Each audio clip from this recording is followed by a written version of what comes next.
Days live in 5. Today is Tuesday, December 10th. It is 5 p.m. So let's talk today about plastic.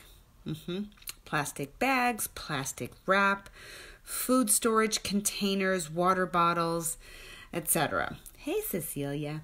So what did we do before we had plastic?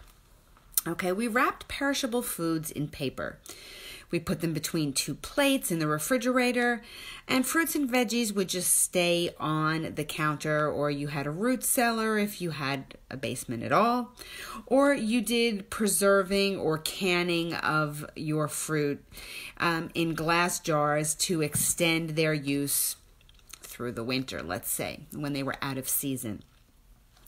Now, plastic wrap was invented in 1908 by a Swiss engineer who then sold the rights to DuPont, who developed moisture-proof cellophane for food storage. Tupperware popularized food storage in plastic containers in the late 1940s, and in the 1960s, Dow Chemical introduced the Ziploc bag.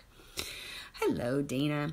So, a lot of these inventions have been incredible. They have changed our lives. They have made life easier, but they have also made us very, very sick because of it.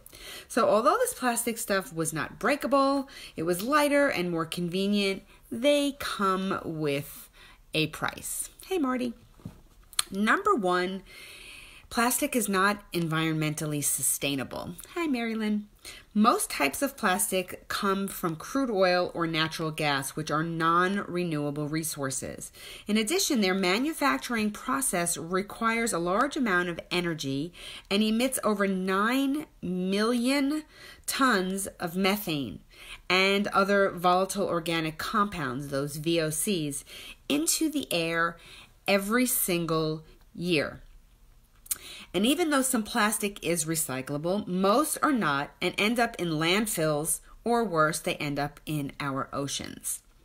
Now, according to the EPA, 14.7 million tons of plastic containers and packaging were generated in 2015, which equals about 5.5% of the municipal solid waste. But they can take over 400 years to fully break down. Okay, that's very sad. So we're putting it in at exorbitant rates and it ain't going anywhere. Number two, plastic is bad for your health. Starting in the 1940s and 50s, plastic food storage containers were made with a chemical called bisphenol A, or BPA. Food companies knew this chemical leached into the food, but they weren't required to prove the exposure to BPA was not safe for humans. It wasn't until the 1990s when research showed how toxic this compound was to human health. But the damage was already done. Okay, BPA was found to be an endocrine disruptor, contributing to chronic disease and conditions like obesity, type 2 diabetes, heart disease, asthma, cancer, infertility, liver problems, and ADHD. As news of the dangers of BPA came out, manufacturers began phasing out BPA. Unfortunately, the National Institute of Health funded research found that most commercially available plastics leached synthetic estrogens even when not exposed to the sun and or the microwave or even the steam of your dishwasher. Okay, so any high heat was creating a release of estrogens, or xenoestrogens, they're called, non-plant-based or human-based estrogen-mimicking ingredients. So this is bad. This is bad news. It is bad news for our health.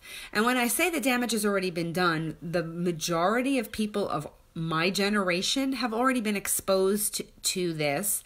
And yes, we can do better today. We can start making changes now. If you have never heard this topic before, it's time to go out and get yourself plastic that is BPA free or not plastic at all. So we're going to continue this talk tomorrow with better alternatives and things that you can use instead of plastic.